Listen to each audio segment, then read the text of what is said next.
Welcome everyone to a session of IWIN, the Illinois Work-Based Learning Innovation Network.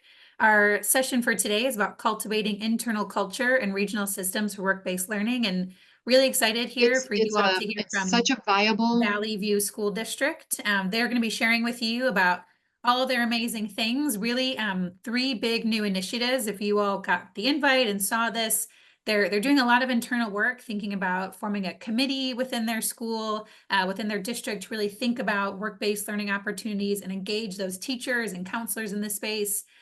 They've launched an after-course course, a CTE course, where students can earn 30 hours of a career development experience, and have really been thinking a lot about that regional process for onboarding partners. This is something I hear from across the state about, different schools, they're reaching out to different partners, like how could we have more of a regional standard process? And really then too, just, want to gather some insights about better understanding and supporting your stakeholders while still scaling those career development experiences.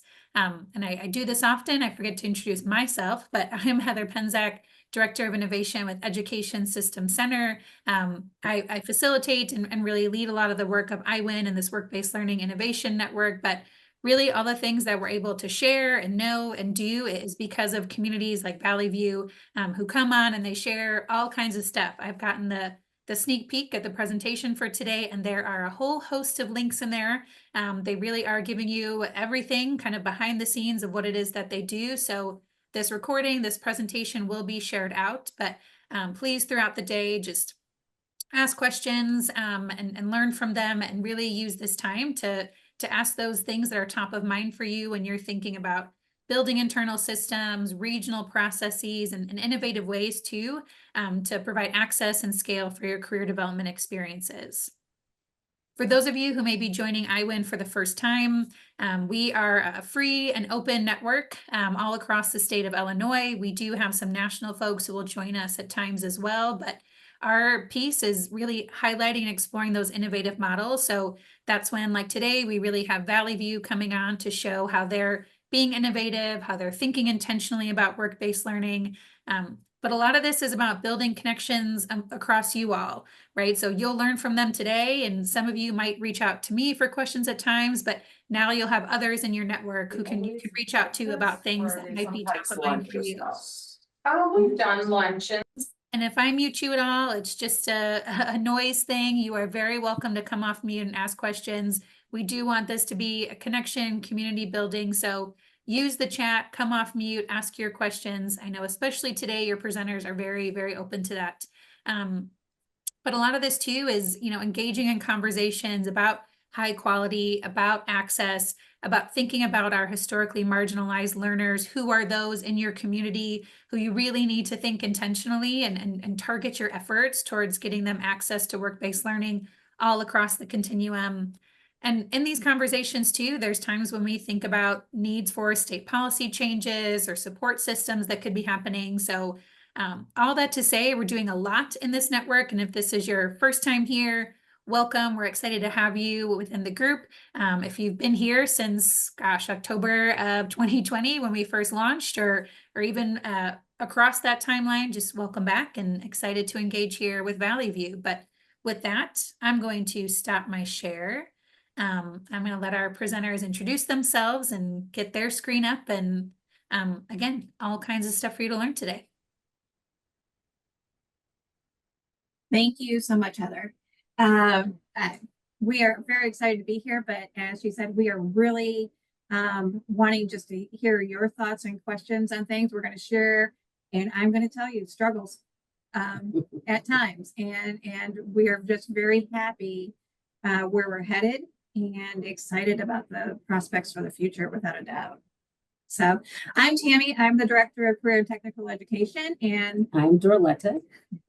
And she's the Director of College and Career Readiness. And, some people may say that we dance on each other's toes, but we don't. We really have this, it's a great working relationship between each other, where we really don't know, like, to say where my position stops and your position starts. Like, we don't have that. So I'm such very fortunate to have a great partner here at Valley View.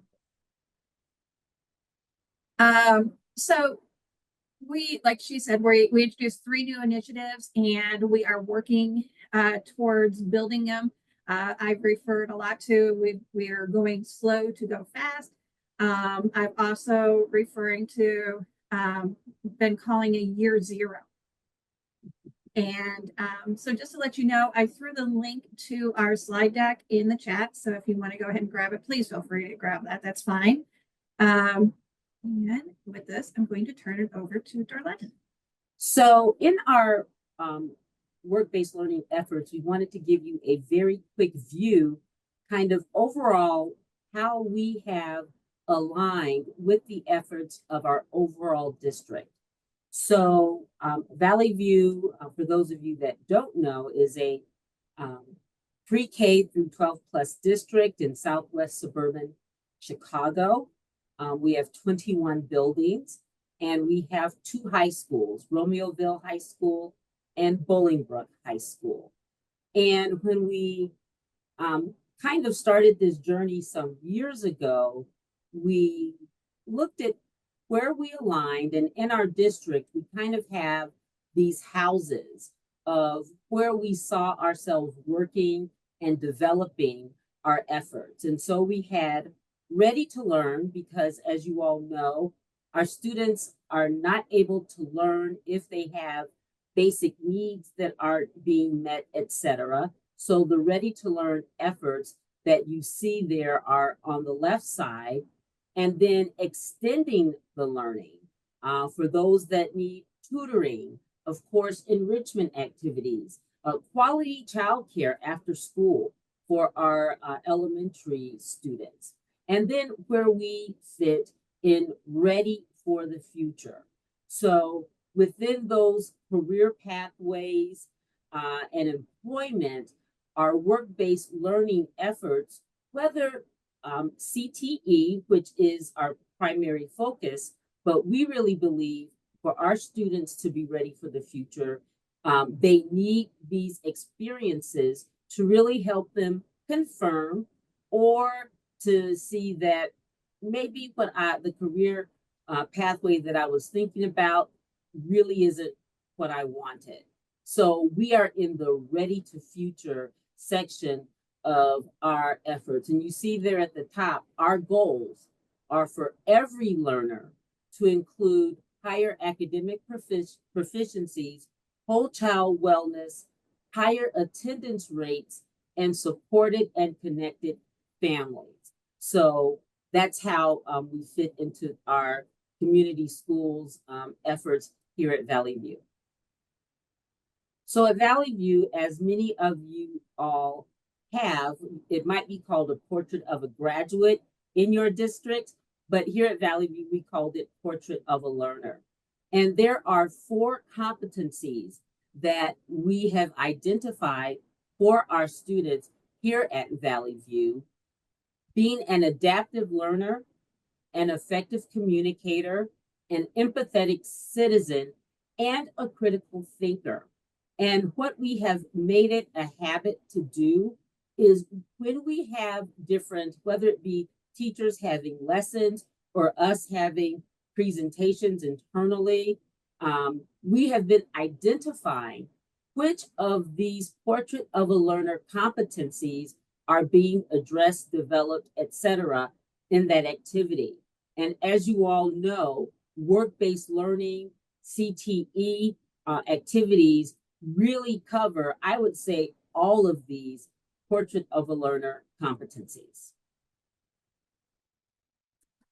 So when we started looking at the college and career pathway endorsements, which I had to show up my little fancy poster that I created here for our kiddos, it has a, we have a QR code down here, and the QR code literally links you to these. And so it shows you just a 1-page option for our kiddos, where it shows them which of the pathway endorsements we're offering.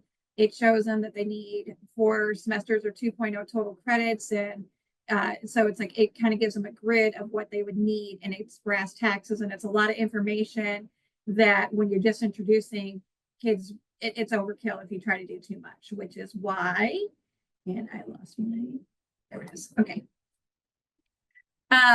Which is why we developed the poster, which is the overview.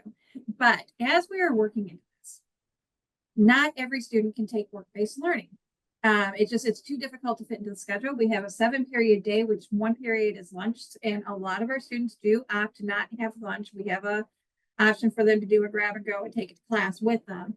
But a lot of our students choose not to do lunch and to get the 7 periods in, but to fit in 2 periods of work-based learning is sometimes difficult for our kiddos, especially when we want them to get those hours in CTE and their AP courses and other pieces. And according to ISB rules, you must be supervised hours within the pathway for it to count for the work-based learning experience. So our solution, we developed this after hours. After force is what we call it, because we didn't think after hours would work with kids. We came up with a whole bunch of it and it just didn't seem appropriate, but finally we came up with after force because it's in workforce, it's outside of the school day. And so it's career development outside of the hour. So it's 30 hours, completely held outside of the regular school day. And students are going to get some career development experiences as well. So our resources, one of the resources is essential employability skills. We're using the soft skills AHA program, which I'm not going to go into. It's linked here. You can go down the bunny hole if you want to, but in this program, we assign the modules, the kids work on the modules, the teachers that are checking in with them are checking in on those modules and working with the students if they need help on the particular modules. And then I've also included all of our forms for our parents, our syllabus and all that kind of, it's in a folder, it's there. Please feel free if you want to look at anything, if you want to adapt anything. Tammy is a huge proponent of steal and adapt, and it works. So there's no reason to reinvent the wheel. I have no issue with you taking and adjusting it to work for you or using it for a start. That's fine. Anything that we're sharing here, you are welcome to. So one of our things is how do we get kids into it? Because when you just put it in the book, or you just put it in the course description book, or it's just announced as a little blip or an afterthought at the, because for our students, we hold assemblies for our students on what classes are available. There's not a lot you can do. So what I did is I had my CTE teachers do that, play this in class.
circling back. So we had the teachers play it, but then in addition to that, we can also have it pushed out through our is it Parent Square? Yes. That we can share that with our students as well. Yes, so you were able to, I can see there's a question. So you're able to find a teacher who would work additional hours. Actually, I am having the opposite problem right now because I wanted to slow roll it, right? So remember with work-based learning that if a student is like, let's take a FACS teacher, the student is, their preferred path goal is hospitality or within the food culinary arena, that somebody in FACS can be the work-based learning teacher. It doesn't have to be a work-based learning teacher. Now, I do have 5 teachers at one school and 2 teachers at the other school that are trained to be and are endorsed for work-based learning. So, so actually, I'm going to tell you right now, because I'm slow rolling it, I'm having the other problem. It's like, wait, why don't I get to do this? So I'm loving that attitude. We have a really good excitement around work-based learning and the opportunities for our students. So the teacher need to have the co-op certificate, or is that the so the co-op certificate got flipped over to WBL now, and it's actually an endorsement that's goes in through ISB, and you can earn that through the course at NIU that they run, which 75 hours, but it doesn't cost you anything. It's except for 75 hours of your life.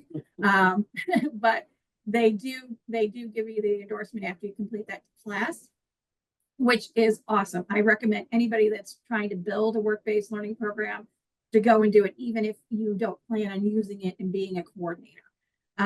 So yes, they would either need the WBL, or like I said, if you had a whole bunch of kids that were going into, because we're a large district, if you had enough students that would fill up a section, a teacher does not have to have the work-based learning endorsement, sorry. They would only need to have the what they're teaching is fine. So if it's within their content area, they can be a work-based learning coordinator within their own content area. Does that make sense? Okay, thank you. Okay.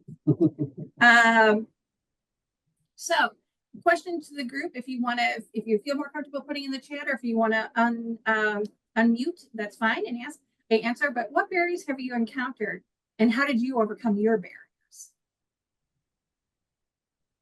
I work here at West Aurora School District, and I am the district administrator over career and technical education, career pathways. We also have a high school based full-time career development coordinator. So that was like our initial barrier, right? To even get that position in play.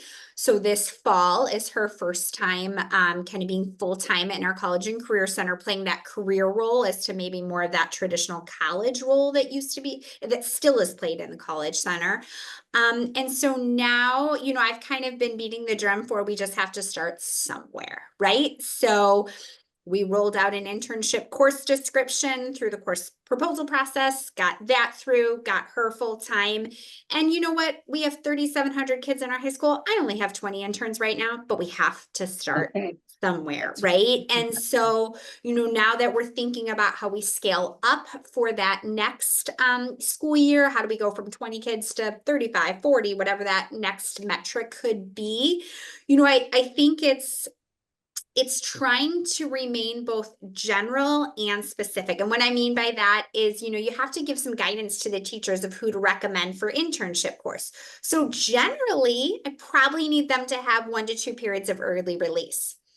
But not always, right? If the career path, if this is a photography student, I bet we could do it on a Saturday with a partner and we could make it work, right? And so it's that blend of the like rules versus the exceptions, and how you build a program living in both a black and white and a gray world.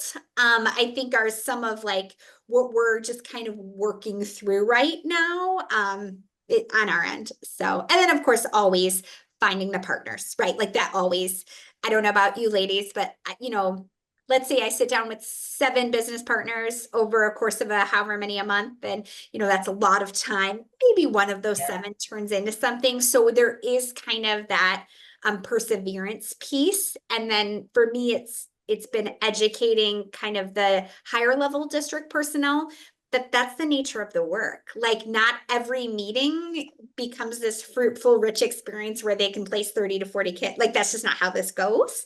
And that's Absolutely. okay. Like that's part of the, sorry, that's part of the work we need to do as a district. So. Yeah, Laura, a lot of what you said mirrors our own thoughts and experiences.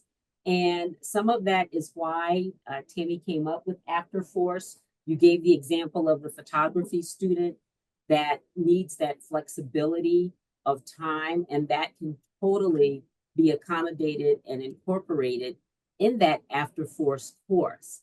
You also talked about starting somewhere. And that's what we said as well. And as we go into further into the presentation, you'll hear about some of the things that we still are waiting for, we still haven't done, or our plans to, as you said, start ramping up the program. These are all things that we are experiencing, okay? So we hear you, and congratulations on getting a high school based person, on getting that position, because that's always one of the things is who's going to do this work, right? Because it's something new, it's additional, and all of our plates are probably overfull, right? And also having them based at the high school level, that was one of the things that we felt was important versus even having a district person, and you'll hear about what we did to have that person be based at each of our high schools. Our executive director is on this call, and that was a shameless plug. So Can I Anything add else to that you put up? Oh, but your- thank you, Laura. Thank you your so much. comment? I'm Chris Noble, and I have worked with Heather on this stuff for a long time, but I come from the business end. And so for those of you that are brand new, I work for the Sauk Valley Chamber and Midland Institute of Entrepreneurship now.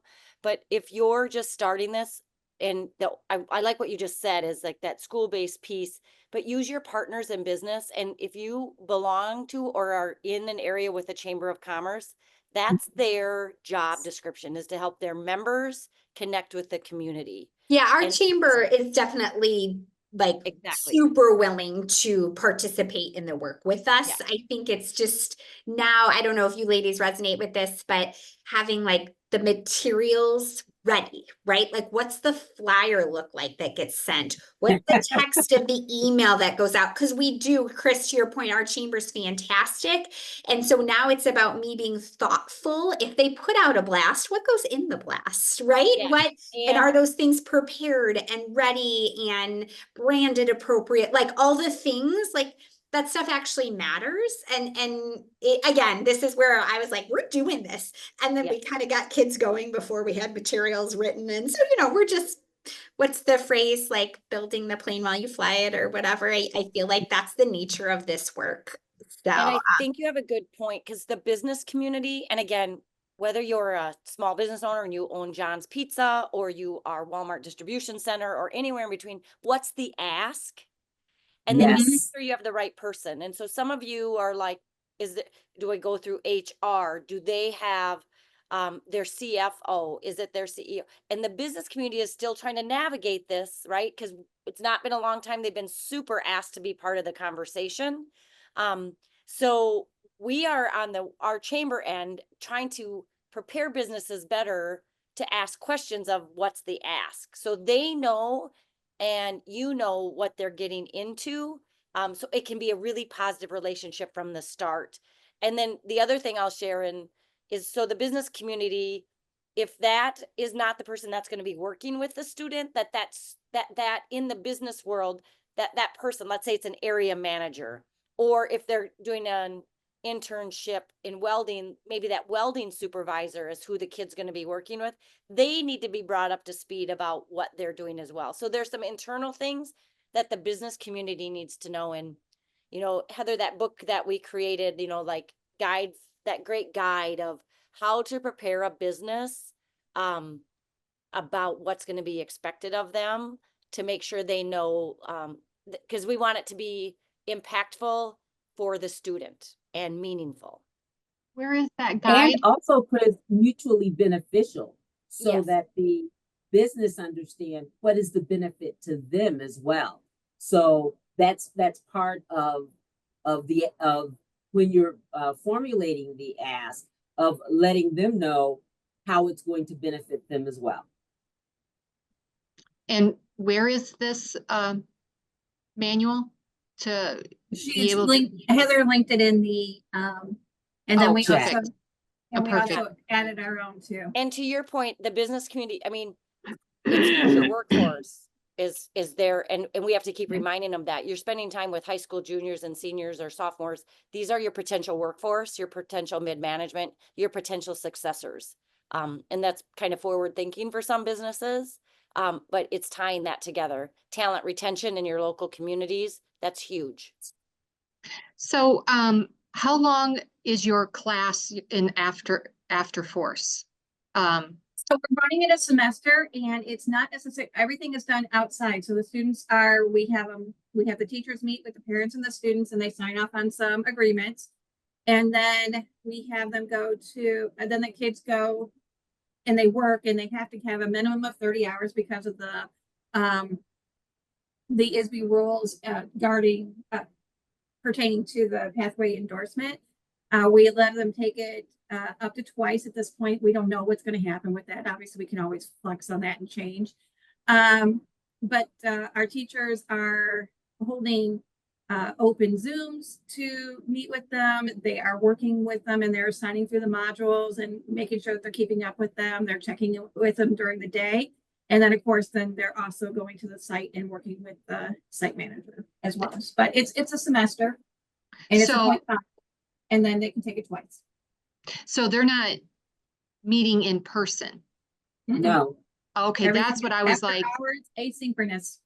how are you finding a teacher to work after hours? And okay. All right. Yeah. And am I understanding correctly? The after force is just work, or is it also class time?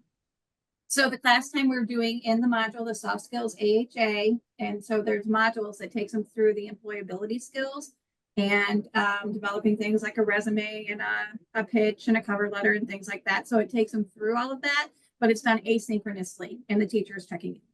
Okay, thank you. So with the asynchronous piece, are you still coding it on the SIS course code side of life to match up? To- And that's all. Yes, future?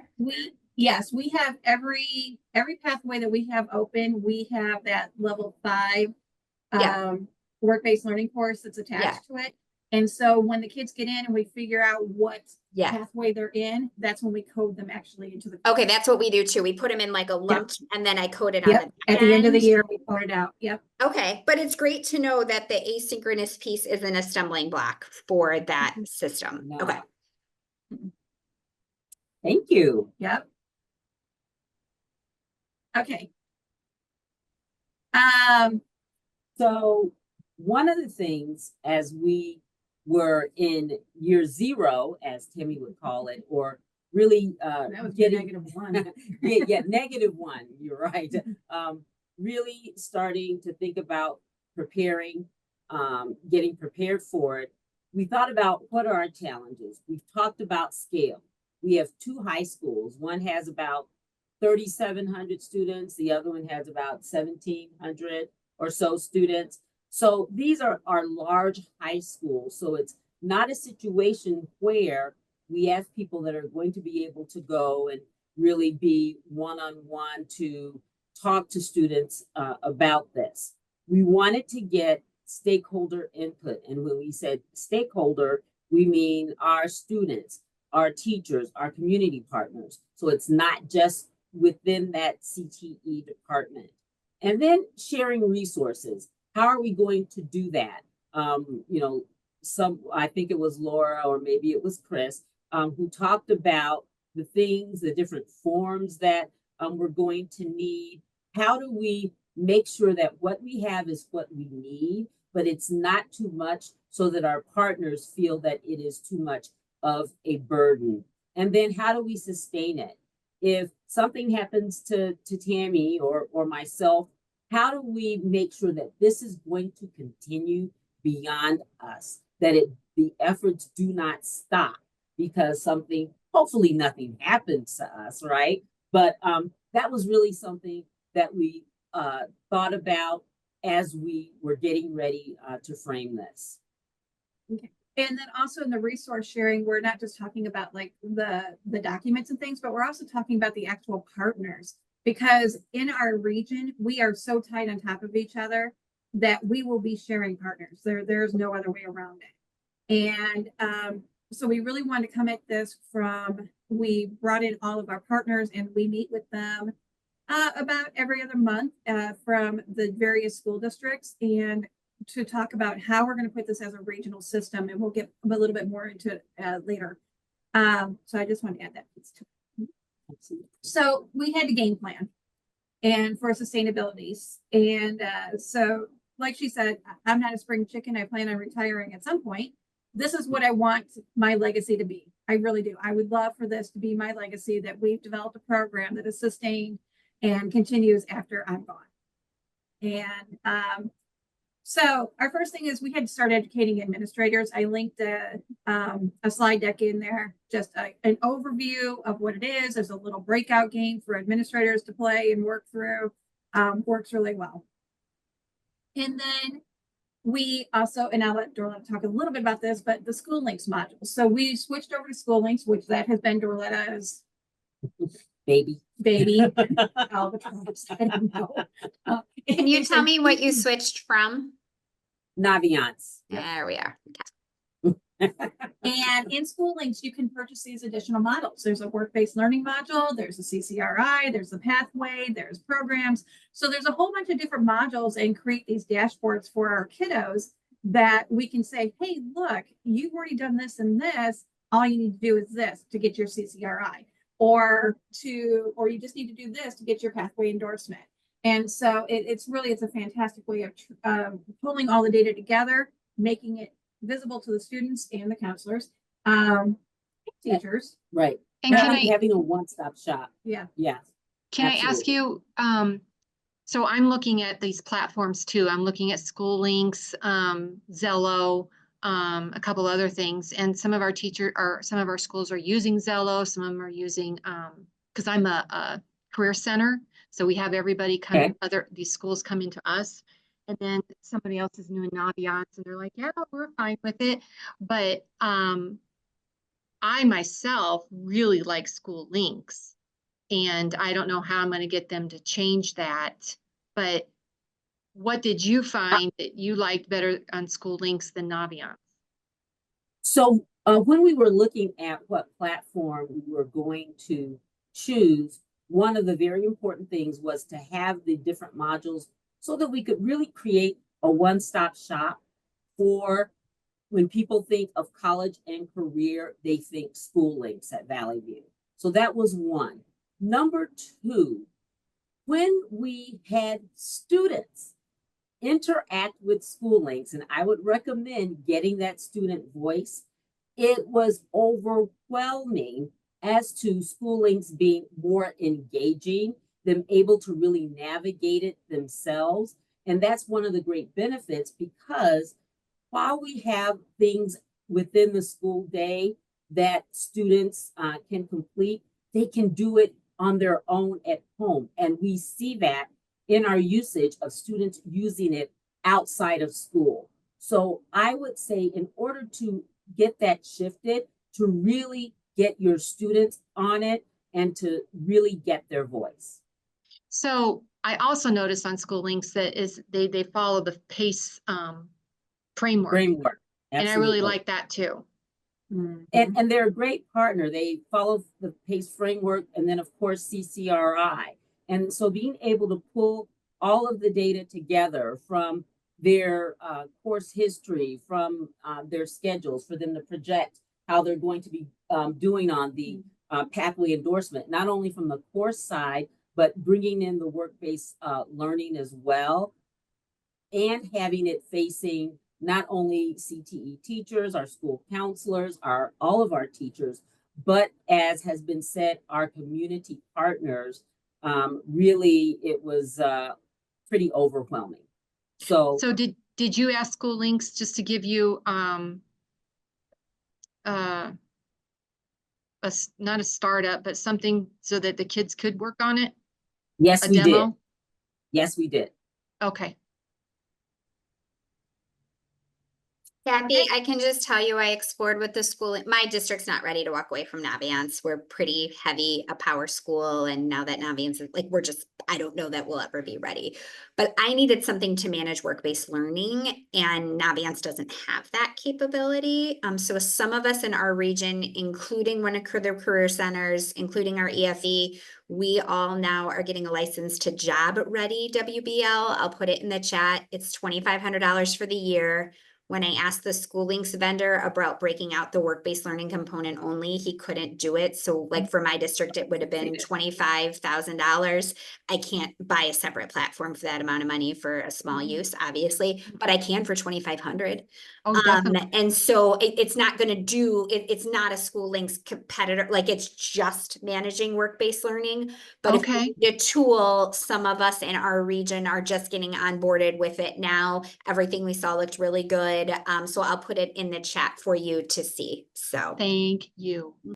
Thank you so much. And I was also going to say with the School Links, we are fortunate enough that Joliet Township has switched over to School Links. Plainfield is going to School Links. And so in Lamont already is on School Links. And so when we get into this whole onboarding, when we're onboarding the people for the entire region, we can share the people.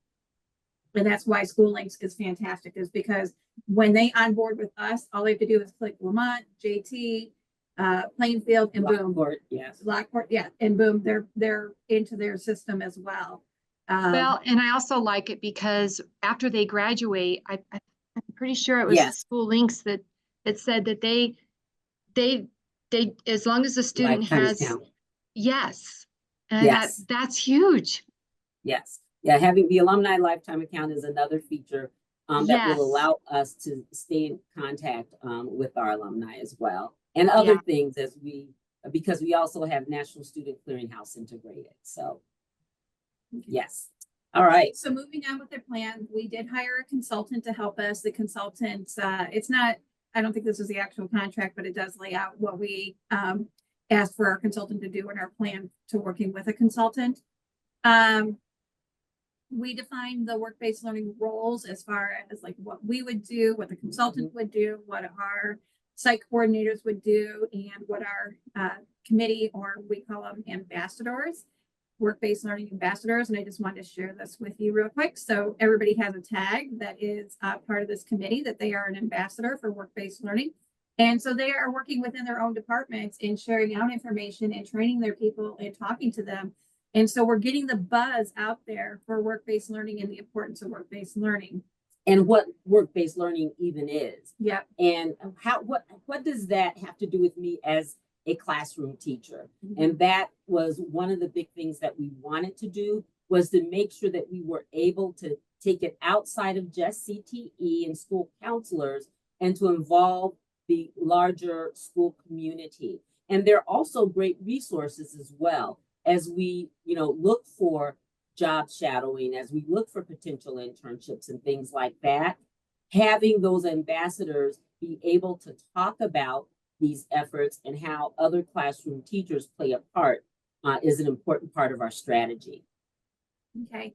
And then what Chris was talking about earlier with the event templates, there we'll get into it a little bit deeper in a second here, but that was part of it. And then conducting our legal review. So in onboarding our partners, what do we need to do? Do they need a background check? Do they need fingerprinting? Do they need nothing? Do they need training? Do they need, so it's like knowing all those pieces where we sent that off to legal and we're waiting for them to respond to us on that for our onboarding process.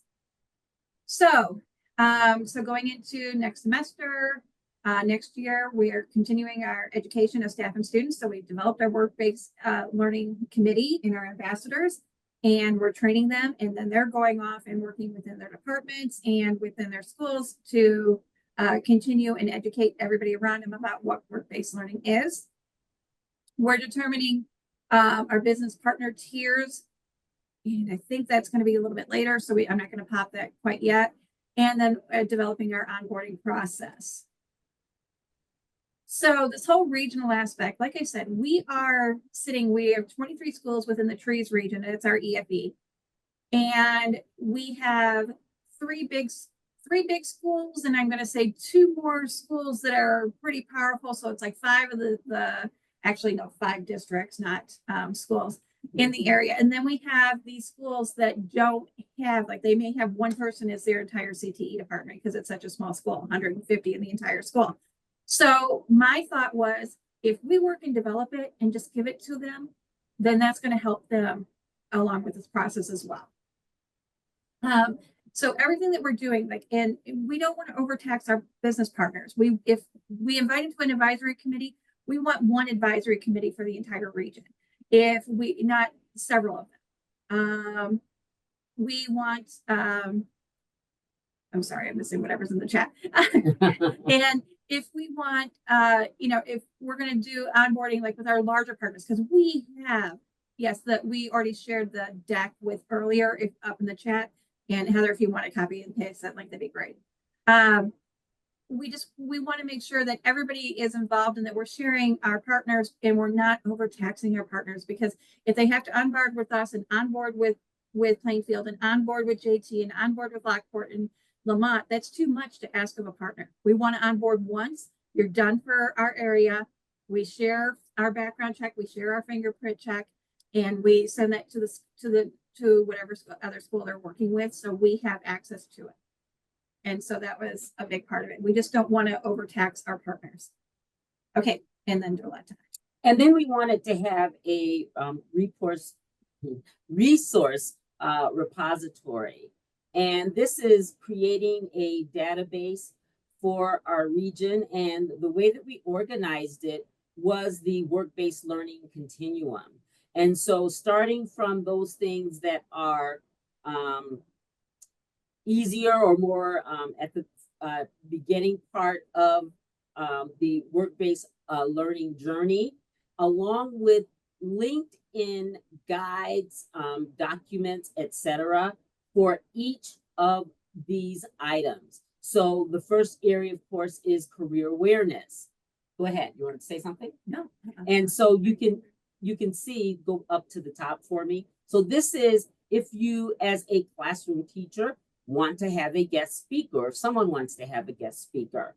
And this is really something that can happen from K through 12. So it gives the steps, the things that need to be considered, all the way down to instructions for the guest speaker when they come to your school at Bolingbrook High School. Go into door 1, and you will have to give your driver's license with security, where to park. So we really are trying to make it as easy as possible. The other thing that we did is we had that WBL branding that we wanted to carry through as well. Then after career awareness, going into career exploration.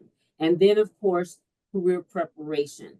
So again, with not having our regional partners recreate the wheel, here you have what we did. And a lot of this, we used resources that we found in other places as well, made it our own, did some, edits if we had a different process that we thought.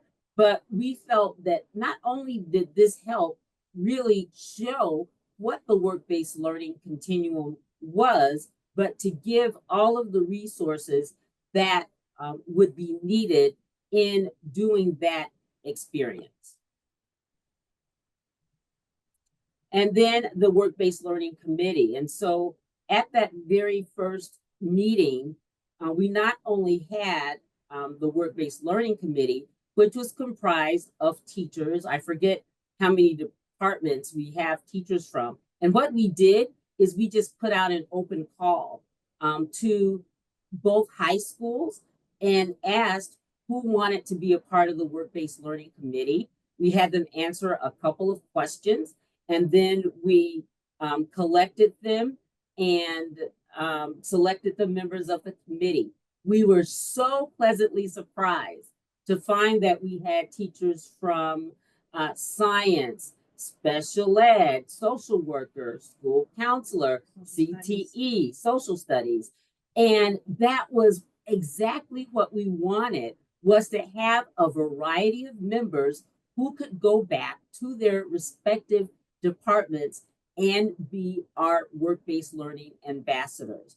And they were so excited and engaged. We were just blown away with how passionate these teachers were, because they saw that this was something that their students needed, and they were excited about being able to be a part of it. So they helped us that in that work-based learning continuum, all of those documents, it was our committee who worked on these. It wasn't Tammy and myself sitting in a room. We got them to sign up for the areas that they wanted to work on, and it was voluntary for them to work on that, and they did it. They really worked hard. A lot of the work was even over the summer in getting these documents prepared. So Here you see all the signups and everything that they've done. And, yes. and I did want to say that this, we are going to turn into a teacher-facing webpage and a partner-facing webpage. And so it's going to be a little bit prettier, but while we were creating and in the process, this was just much easier to have it. Yes. And it makes it a little bit more agile to work within. Okay, there you go. And then we knew that until we get a paid position to be able to work at our high school, we still needed a work-based learning site coordinator person at each building. And so we came up with a job description for the work-based learning site coordinator. And it talked about some of the things that we wanted them to do. You can see here, helping with program development, partnership development, helping with student placement, curriculum integration awareness, working with the teachers in the building to be able to integrate some of those work-based learning experiences into their classroom instruction. And of course, helping us promote the program. So these, you see the full list. And so we let our work-based learning committee members know about it. We also worked with our building administrators as well with this whole work-based learning committee development, et cetera, to let them know what we were doing and what we were going to be needing. And we had really a great selection of people that could have been this work-based learning site coordinator.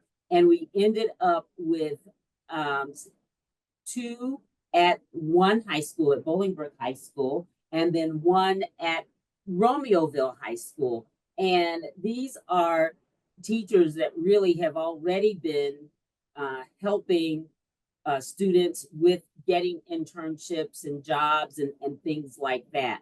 So you can see that moving into next school year, this is the work that we want them to do, helping actually identify, well, really next semester and next year, helping identify organizations that we can partner with, attending that administrator academy. Well, actually, they canceled it on us. Yeah. So I saw Bill lurking in the chat. So Bill, we need that administrator academy, please.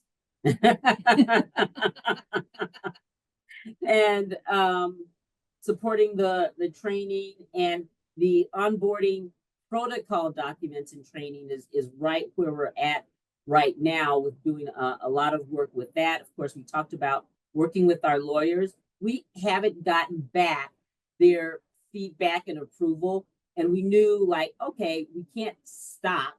So we have still been continuing to work on aspects that don't require that, so that we keep the work moving forward. So we went through the selection process. No, that's okay. I just want to say we went through the selection process, and then of course they have been and will be helping with training at each building level for staff, school counselors on our initiatives moving forward in 2025.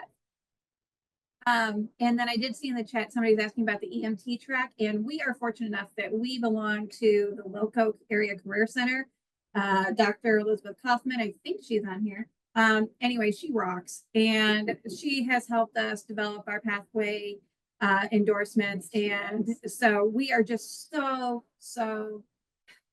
lucky to have her. And so they run EMT through Wilco, and so we haven't built our pathway yet, but it's in the It's in the hopper. works, yes. Yeah.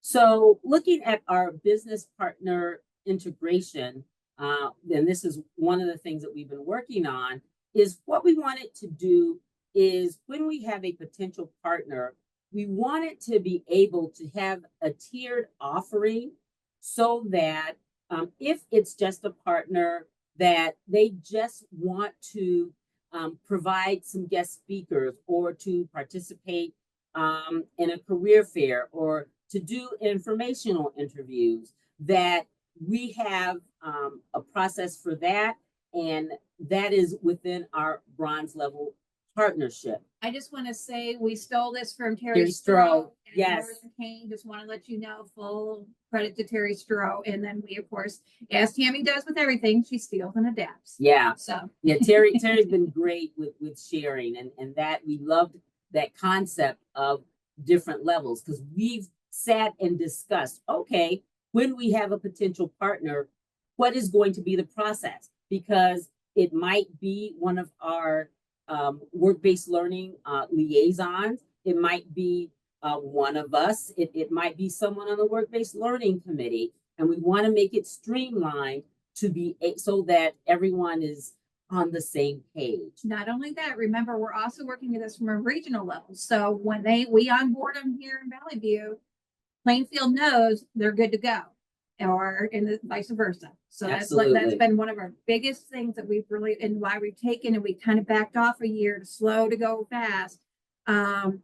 With the whole year zero concept, is that we really wanted to make sure that we're on board across the region, and that when it comes to sharing our partners, our partners are not going to be overtaxed. Because when we were looking to ramp up for 5,500 students, that was crazy just in my own head, but we really have to consider the 23 schools and 2 career centers that are also in our region. That's right. Are trying to do the exact same thing. So as you will see, as you go from the bronze to silver on up, it is really, of course, the partner, their level of involvement and the level of what they're able to offer for our students. And so this is still a draft, as you see at the top. So we're still working on this, getting this finalized, but we really like this concept, and we really like being able for partners to start out. They might just want to start out, kind of put their toe in, but having a framework for them to be able to progress in being able to go deeper with helping our students and providing opportunities for them.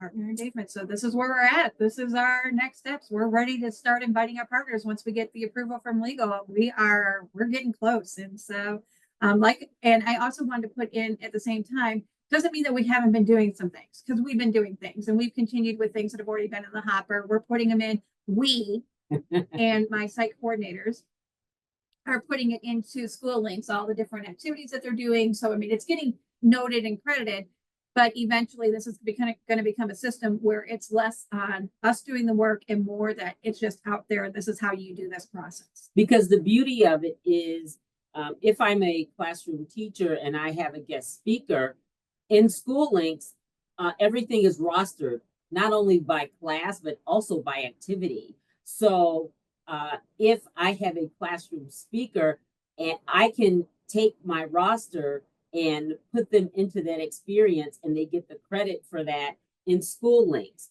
And so having it in School Links, having it rostered, makes it so easy for it to be not only input, but for it to be tracked. And that was another part of that whole School Links integration. It's really taken, a few clicks and you're done.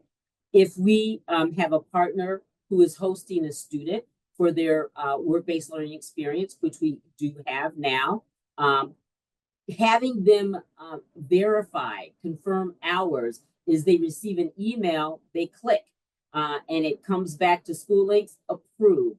So there are just a lot of aspects of that integration for us that makes it easy for us and for our partners to be able to help provide us with the documentation that we need, whether it's an evaluation where they have to answer questions and write, or simply confirming their hours.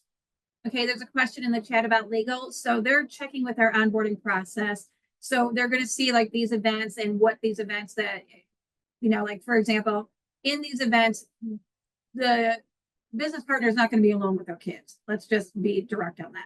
It's going to be there's going to be a teacher in the room, a certified staff member in the room. We don't have to do a lot for the onboarding process. We know that. But when we start getting into some of these job shadows or some other pieces, there are potentials, like even if it's online, where a student might be meeting with a business partner when we don't have a teacher in the room. And then obviously when you get further into it and you get to this gold level with the internships and externships and apprenticeships and paid work experiences and all those. So it's like, we just want to make sure that we're good with it. And then the other thing we're checking is this also helped Valley View, to be completely honest, but we've cleaned up our field trip forms. We cleaned up some of our other forms that we have had for a long time, and we're sending those to legal to make sure that they are on board. And legal's also going to advise us for insurance purposes if we need a rider or something to go with any of these different pieces of the program. And so just to let you know, like, this is all parts in the works, and it's and like I said, my goal, and I believe your goal too, is that this sustains way longer than we are at Valley View School District. And one of the things that we're doing right now, with the Will County Center for Economic Development, our office has been working with them for us to partner with them for summer internships. They have a summer internship program that they piloted at Joliet Township last summer. And this summer they have added other districts that want to partner with them on that. So we have partnered with them, and we're really excited because next semester, these will be internships that will be on School Links that our students will be able to apply to.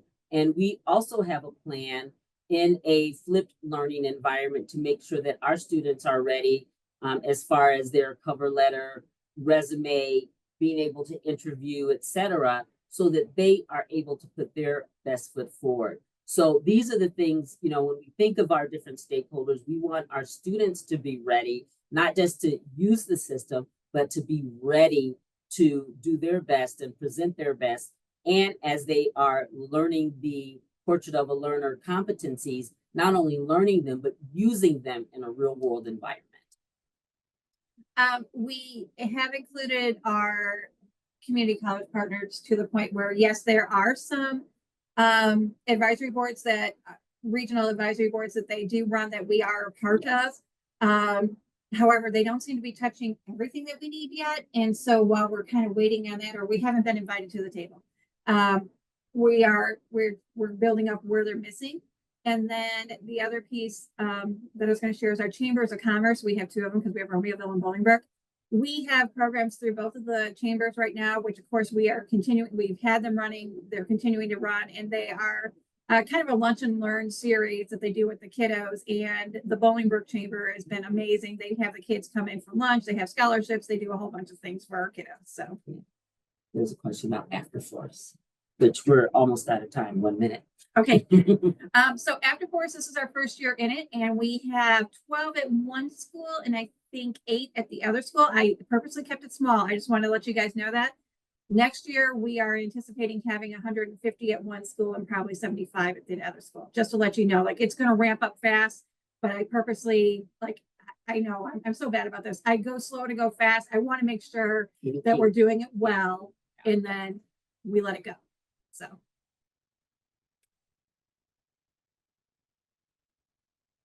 Heather, you can say what you said in the chat, Heather, since it's 1 o'clock. Yes, no, I just want to thank you both so much. I know there's lots of work that have been done with partners and your industry advisories, but this internal work to really build across your schools and within your teachers, your counselors, like everybody who we know are the ones talking directly to students every single day about these kinds of opportunities and who they go to for information. I just think it's really impressive. It's very intentional and thoughtful, and to all the thank yous in the chat, like the way you shared like everything behind the scenes, it's just very much appreciated because as you've heard, like that is part of the bandwidth issues, right? It's just writing all that stuff, figuring all that stuff. And so just kudos to you all, like excited to hear about your continued journey. And, we're all here to thought partner with you too. That's what I did. I put a link in the chat. We're going to continue this conversation on building systems and processes.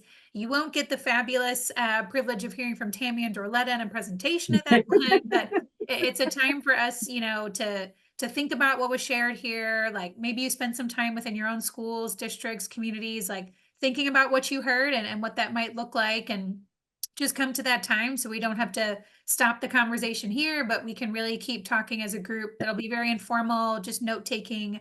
And so yeah, and yes, their emails are here. Again, they're sharing everything. They're sharing their own selves.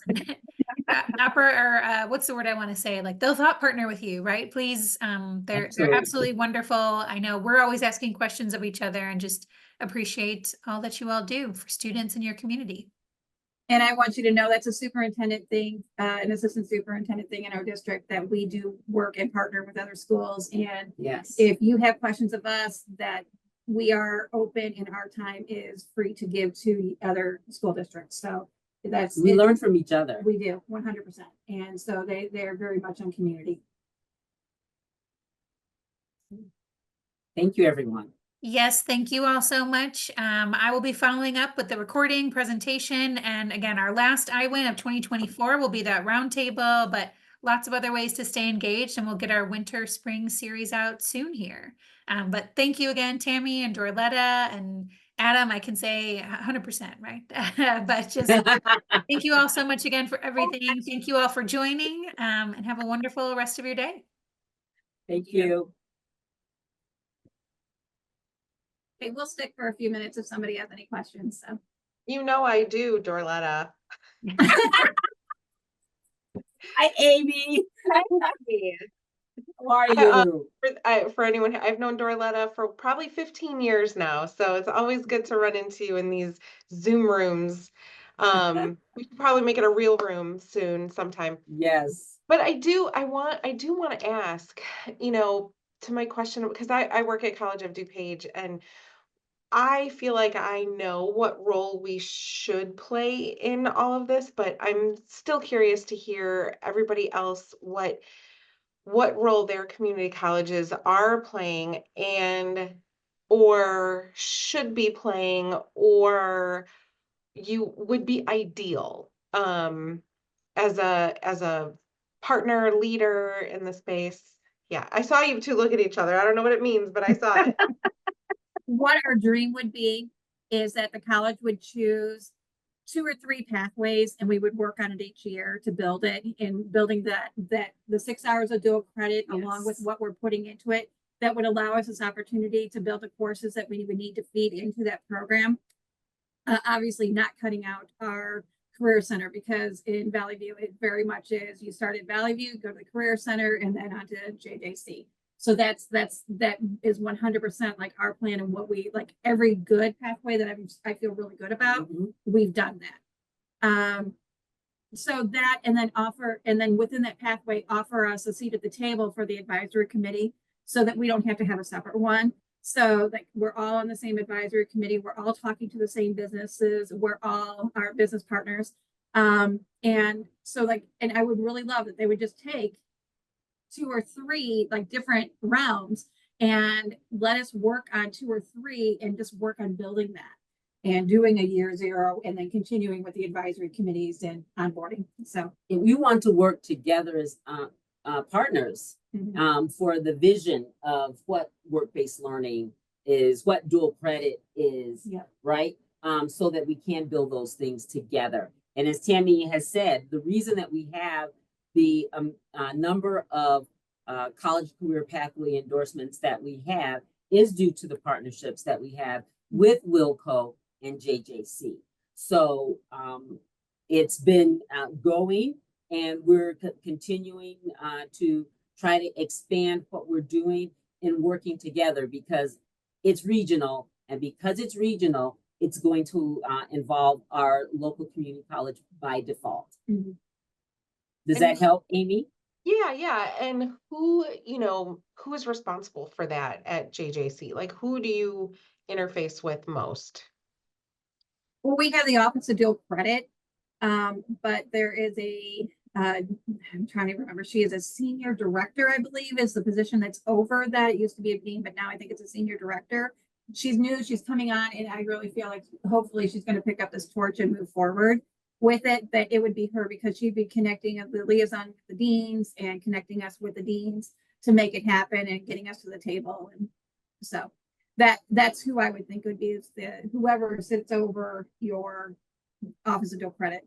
And also, Amy, if you have partners that could be partners for high school students as well, that would be a wonderful connection for us to make, as we can, as we would continue to build a program.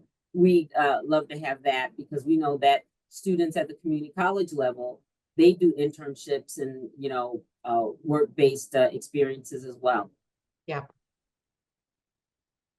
That is how I thought you would answer. I was just curious if, I'm not involved at the high school levels, other than what our EFE allows me to kind of listen in on, which is always so informative, but Yes. these mandates are not for us.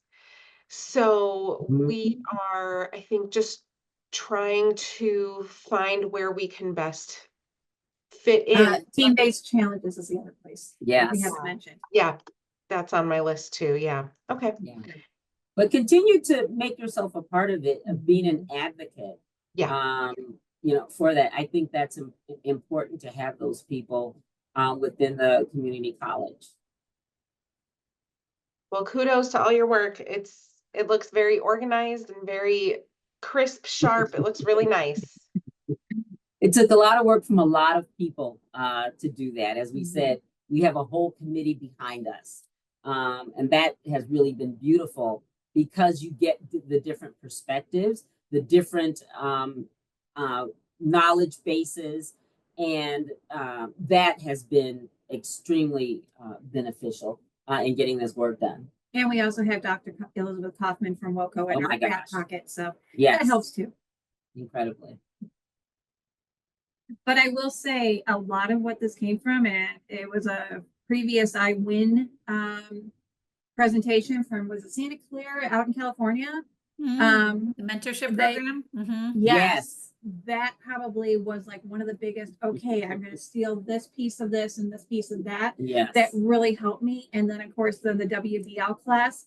And you guys are going to laugh, because I turned an assignment that was about 3 steps down the road from what the actual assignment was, but it got kicked back to me, and it's like, no, we want to see this.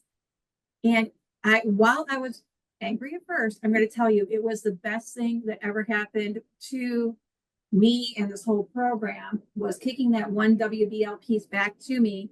All of a sudden, everything just started to click, click, instead of it being just all over the board. Because it's a lot. It was. So those 2 pieces, I probably were the biggest help that I had along the way to help us get organized and move forward. Yes.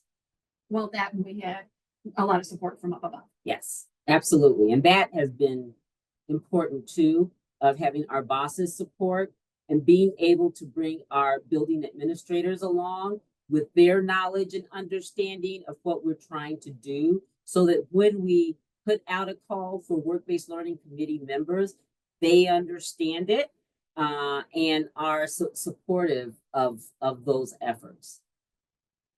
Well, I think this iWin might be one that folks are saying, like, that was the iWin that got me thinking about X. So, it's coming full circle.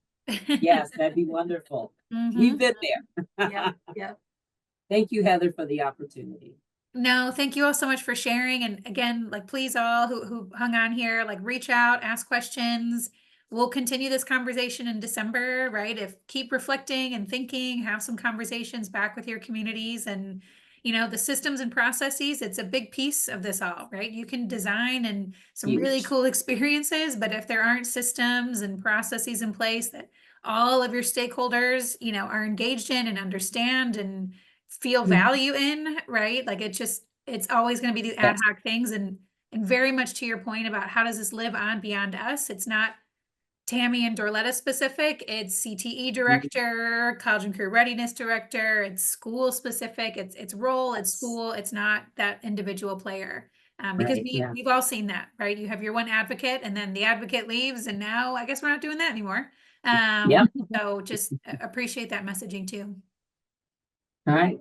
Thank you, everyone. You Have a a question? great rest of Oh, your sorry, day. Oh, Dorletta. was there a question? Go ahead, Yeah, Amy. you know what?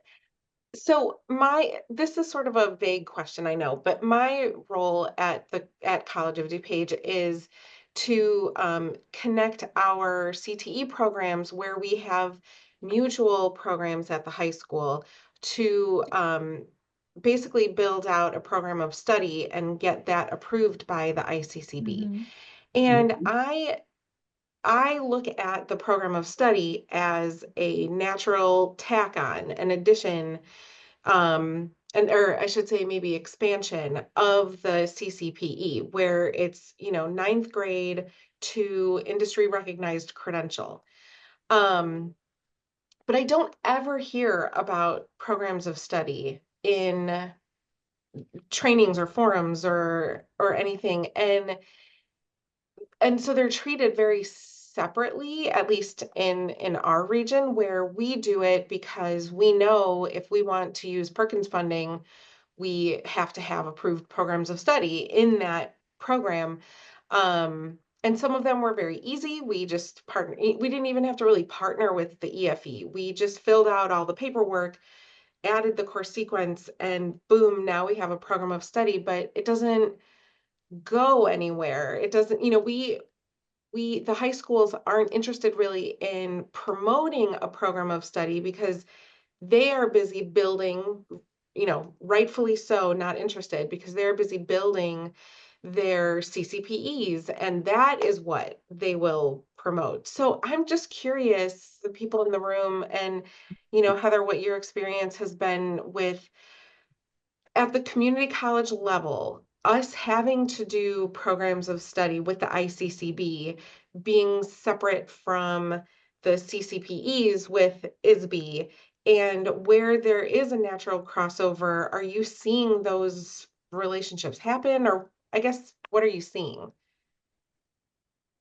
I would jump in here that they very much can and should align, right? So what's expected of you as part of the CCPE, especially in terms of those early college credit pieces, can very much align then and move into the program of study at the college. Have you seen all the diagrams and guides that like Ed Systems has put out? Yeah. Yeah. And I know Megan Mitchell, Duke, connect Yes. with her on, yeah. Yeah.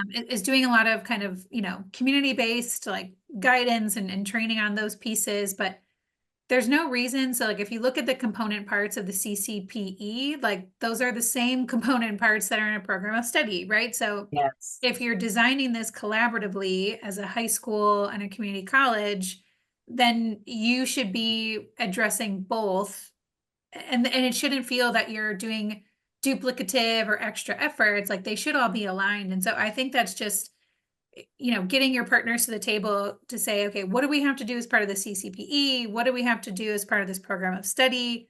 Where is the overlap? Like, where is there like things we need to kind of do that's a little bit different on both sides? And, you know, where can I see a lot of people trying to like, what's the word I want to use? Like double dip, where it's like, how can something be a dual credit and a work-based learnings or Yeah. dual credit and career focused, right? Career focused and work-based learning instead of everything having to be a separate thing, like what you have up here on the screen, right? There's so many courses that can address multiple things and where you can get really thoughtful and intentional about that. And, you know, I think it's helpful too for the high school to also understand those like II courses and those courses that like do transfer and won't just become an elective, right? Those are really important conversations to have instead of just doing like random acts of dual credit, as we'll call it, right? But having things that really are meaningful to that student while in high school and meaningful to that student when they transfer, whether to your community college or to another Illinois public university, right? I think those are important things to have because it's frustrating if you're a student and you took a course and now it's an elective and you have to take it again, or so there's no reason that they can't align. I think sometimes people just, I think this was mentioned, we make things more complicated than they need to be. And if we really look at the frameworks of CCPE and program of study, like they are very much aligned. Yes. And it's There's a- also what's in it for me, right? You know, Mhm. why is the program of study important for a high school? Why is the CCPE important for a high school? Let's just not even talk about how it benefits students, but where does it show up on my school report card? Does it show up on my school report card? And if where? What is the information that our community is getting about what we're doing in this area at our school and district?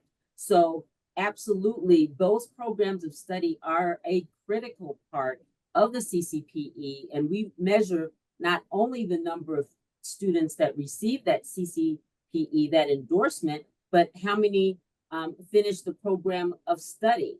Because also CCRI, College Career Readiness Indicators, that's another thing that is important as well. So if you can show, if you can work with them, but for them to pay attention and understand why they need to be a part of this effort, this is why it's also important for you as a high school administrator, and this is how it benefits your students. If they are not educated, which is why educating our administrators was an important part of what we did, because they needed to understand why these efforts were important.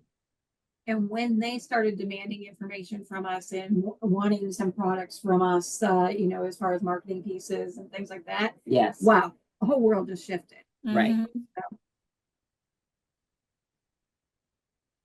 So interesting. That help? Thank you. Yeah. Good to see you. You too.